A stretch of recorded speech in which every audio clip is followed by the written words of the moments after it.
Visiter une chocolaterie, c'est un rêve d'enfant que j'ai pu réaliser en décembre. Un peu comme Charlie et la chocolaterie, sauf qu'ici il n'y a pas de machine géante ni de rivière en chocolat, mais un artisan chocolatier et une équipe passionnée. J'ai pu découvrir le labo, là où les créations prennent vie, mais aussi en apprendre plus sur les coulisses de certaines créations. Et bien sûr, je vous ai emmené avec moi. On est une semaine avant Noël et ce jour-là, ils assemblaient des sapins à partager pour les fêtes. Ils sont garnis de chocolat et confiserie maison et ça a l'air d'être un régal. Ils ont 60 sapins à assembler en une journée, donc c'est sportif. On a moulé au fur et à mesure des jours, on a prévu les différents éléments. C'est-à-dire qu'on a moulé les triangles en chocolat, on les a stockés et on a fait pareil avec tout ce qui va dessus, tout ce qui va dedans. On a tout préparé en amont. Pour pouvoir être prêt aujourd'hui, juste à assembler. D'accord. C'est ce qui sera recollé après, parce que avec les fruits secs en fait. Les fruits secs sont posés dans un moule et ensuite c'est bauché par-dessus pour que tous les fruits secs tiennent. Et du coup, quand ils sont un peu trop gros, ça casse un peu. Mais ça, on va recoller avec du chocolat. Ouais, le chocolat, c'est un peu votre colle maison, quoi. Ah oui, oui. oui. Et un des gros avantages, c'est qu'on n'a quasiment rien qui se perd. C'est-à-dire qu'on peut refaire fondre, recommencer, selon la plupart des produits, selon ce que c'est. Et on n'a pas de perte en fait. À part de la perte de temps, certaines fois, on n'a pas de perte de matière, quoi. Même si, admettons là, les sapins, si on ne vend pas tout, qu'il en reste 3 à la fin, bah, on peut récupérer certains éléments, on peut récupérer ce qu'il y a à l'intérieur. Le chocolat, on peut, selon s'il est en bon état et qu'il est resté stocké à la bonne température, on peut le remettre à fondre, faire autre chose avec.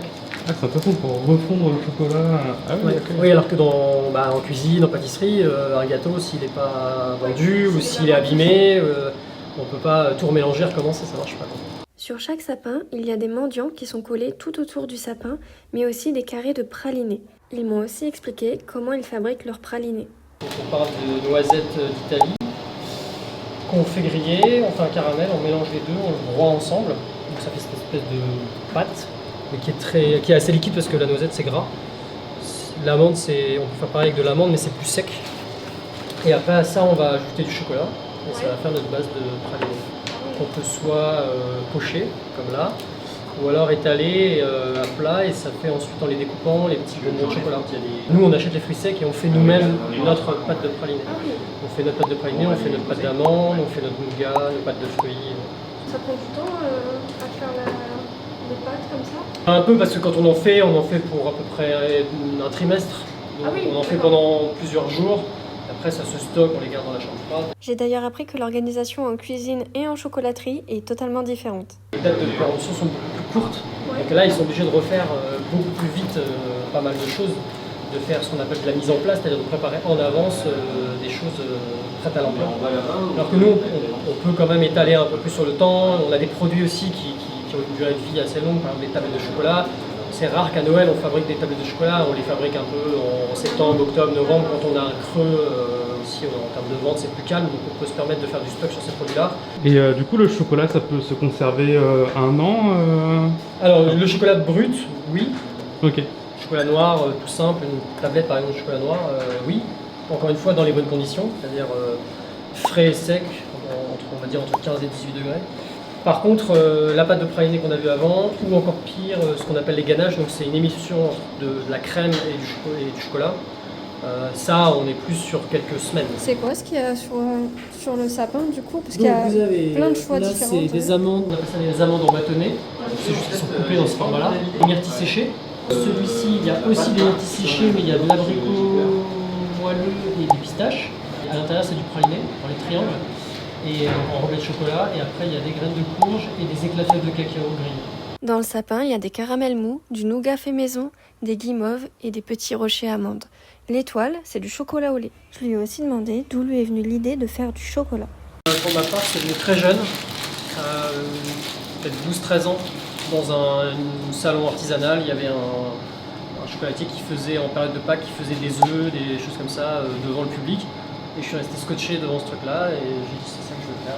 Il m'a aussi expliqué comment on devient chocolatier et combien de temps ça prend. Le diplôme, c'est CAP chocolatier confiseur. C'est toujours les deux ensemble. Et la plupart du temps, on est issu de la pâtisserie à la base. On a tous quasiment un diplôme en pâtisserie au départ. Ouais. Et après, c'est une spécialisation. Là, ma moyenne, c'est minimum 2 ans de pâtisserie et 1 an de chocolaterie pour avoir les 2 diplômes. Ça, c'est la base. Et après, on peut se spécialiser, faire des équivalents bac pro dans l'un ou dans l'autre. Et on peut même pousser encore un peu plus loin. Le temps de création de certains chocolats m'a beaucoup impressionné. Parfois 3 jours, parfois beaucoup plus.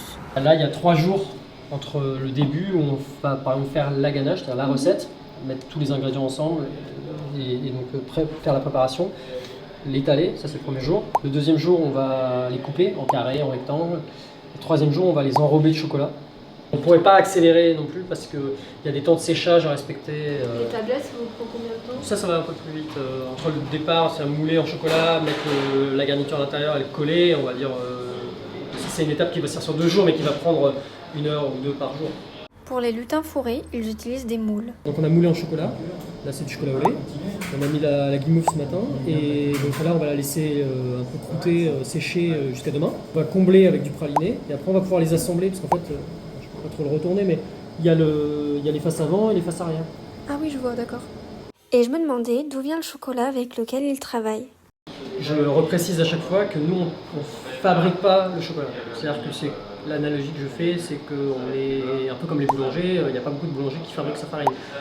Donc nous on achète plein de sortes de chocolat à plusieurs fabricants, des marques comme Valrhona par exemple, qui sont assez réputées, une marque française. On travaille également avec Menacao, qui est une marque de chocolat de Madagascar. Donc ils achètent les fèves à Madagascar, ils les transforment sur place et après ils les exportent beaucoup en Europe, aux États-Unis. Et on a un importateur qui nous les fournit pour la Réunion. Et puis ça tombe sous le sens étant donné que c'est le bassin océan Indien. On a une vingtaine de sortes de chocolats différents, majoritairement du Nord. On vend 70-75% de nos produits en chocolat noir, un peu en lait et encore plus minoritairement en blond, qui est du chocolat blanc caramélisé. Comme le chocolat blanc est naturellement assez sucré, il est placé à l'étuve, donc il va prendre cette couleur un peu caramel et prendre un goût un peu de confiture de lait. À La Réunion, il y a aussi des personnes qui font du bean to bar. Ils vont acheter des fèves, pas forcément de La Réunion, de Mada ou d'ailleurs, et qui vont les transformer en chocolat. Et qui après, eux, vont faire des tablettes de chocolat. Mais entre guillemets, leur travail va s'arrêter là, alors que nous, ils commencent. Comme je le disais, il n'y a pas de rivière en chocolat comme dans Charlie et la chocolaterie, mais il y a quand même une fontaine à chocolat. J'ai voulu savoir comment ils l'utilisent. Le chocolat, pour qu'on puisse l'utiliser, qu'il soit à la bonne texture et qu'il donne ce rendu brillant et cassant comme ce qu'on attend lorsqu'on achète une tablette de chocolat par exemple, on est obligé de faire subir au chocolat ce qu'on appelle une courbe de température. C'est-à-dire qu'on va par exemple partir de la matière dure, une grosse tablette de chocolat, on ne va pas juste se contenter de le mettre à fondre et d'utiliser comme ça. Ça ne marcherait pas. Enfin, ça marcherait, mais le rendu ne serait pas du tout ce qu'on attend. On fait fondre à 45 degrés environ, on chauffe. Pas trop chaud parce que sinon ça brûle, 45, 50 grand maximum. Et après, on le redescend environ à 28, 29 degrés et on le remonte à la température d'utilisation qui est environ 32 degrés. Ça varie entre si c'est du noir, du lait et du blanc. Mais là, je vous ai donné l'exemple du noir. Et cette étape-là, nous, en tant que chocolatier, on la fait généralement à la main. C'est-à-dire qu'on le fait fondre à 45 degrés et après, pour le faire refroidir, on va l'étaler par exemple sur une table comme celle-ci, qui est en marbre. Et c'est pour ça qu'elle est en marbre, parce que ça conserve le froid et ça transmet le froid au chocolat qu'on va appliquer dessus. Quand on va atteindre la température voulue, on va pouvoir le récupérer et le faire remonter à 31, 32 pour pouvoir l'utiliser, faire nos tablettes, nos moulages, etc., etc. Et donc la machine, pour revenir à elle, elle fait toutes ces étapes-là. Elle conserve en fait dans un bain le chocolat à 45 degrés tout le temps, jour et nuit, il est fondu si on le souhaite. Mais par contre, la fontaine, donc le fait que la pompe fasse monter du chocolat en haut et à la bonne température, ça on la met en route que quand on en a besoin. D'accord. Mais ça permet en fait que toute la journée, on peut la laisser tourner et elle nous sort du chocolat toujours à la bonne température, à la bonne texture pour qu'on puisse l'utiliser. Avec la fontaine à chocolat, il est aussi possible de placer un tapis en gris pour pouvoir enrober certaines créations de chocolat. Finalement, on n'est pas si loin de Charlie et la chocolaterie. C'est l'étape qu'on appelle enrobage, qui se fait, qu'on peut très bien faire à la main, mais il y a quasiment plus personne qui fait ça à la main, parce que la rapidité et surtout le résultat à la main n'est pas du tout aussi beau qu'à la machine. Alors ça c'est une machine vraiment type artisan, c'est un très petit modèle, et après il en existe des beaucoup plus grosses, mais même dans l'industrie, c'est le même type de machine qu'ils utilisent, sauf qu'elles sont plus grandes. Et vous en avez qu'une du coup ici? Ouais, moi j'en ai qu'une, ouais. J'ai posé la question qui fâche, comment il fait si la machine tombe en panne? C'est une machine que j'ai fait venir de Métropole. Il y a des gens qui savaient réparer ici, mais le problème c'est pas le tout de savoir, c'est de trouver les pièces. Ouais. Donc c'est-à-dire qu'il faudrait sûrement attendre plusieurs semaines pour avoir les bonnes pièces, etc. Donc oui, effectivement, le but ce serait un jour d'en avoir deux. Ouais. Pour s'assurer et puis pour pouvoir ne serait-ce en avoir une en noir et une en lait. Parce que là, du coup, c'est du chocolat noir dedans. On peut la changer. Nous, on fait très peu, déjà du blanc, on n'en travaille pas. Du blond, quand on travaille du blond, on en fait très peu, donc on le fait à la main, comme je l'expliquais avant. Ouais. Je ne la passe pas dans la machine.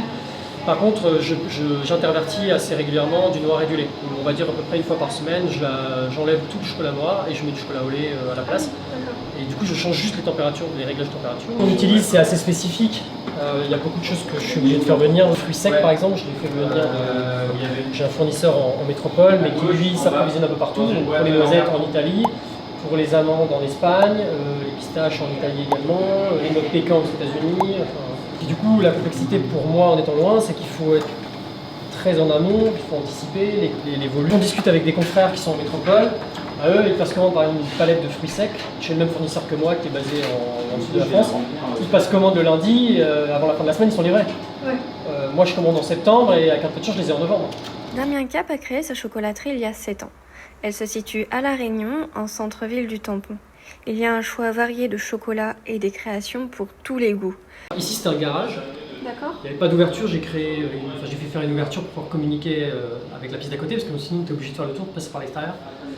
Et donc c'est un garage, c'est moi qui ai posé le carrelage, qui l'ai aménagé, je fais faire des logs, etc. Comme vous avez pu le voir, c'est un endroit où la magie se fabrique à la main. Le fait de rester petit, je sais qu'à partir du moment où les gens partent avec des chocolats, ils passent la porte chez nous, je suis garant de la qualité jusqu'à ce moment-là. Au-delà, c'est compliqué. Donner des produits à quelqu'un pour qu'il les revende, si leur clim ne marche pas correctement, si y a l'humidité, s'il y a je sais pas quoi, je peux pas être présent partout, sauf que c'est quand même mon nom qui est dessus, donc ça peut vite être problématique. D'ailleurs, il y a aussi un site internet où on peut voir tous les produits qu'il y a en boutique. Et en ce moment, il y a des créations spéciales pour la Saint-Valentin. En découvrant les coulisses de la chocolaterie, je me suis sentie un peu comme Charlie et son grand-père quand ils vont visiter la chocolaterie de Monsieur Wonka. Ce qui m'a le plus impressionné, c'est toute l'organisation qu'il faut respecter pour pouvoir créer tous ces chocolats. Et je trouve ça passionnant de rencontrer des personnes aussi passionnées. J'ai eu l'impression de découvrir tout un univers. J'espère vous avoir transporté dans cet univers avec cette vidéo.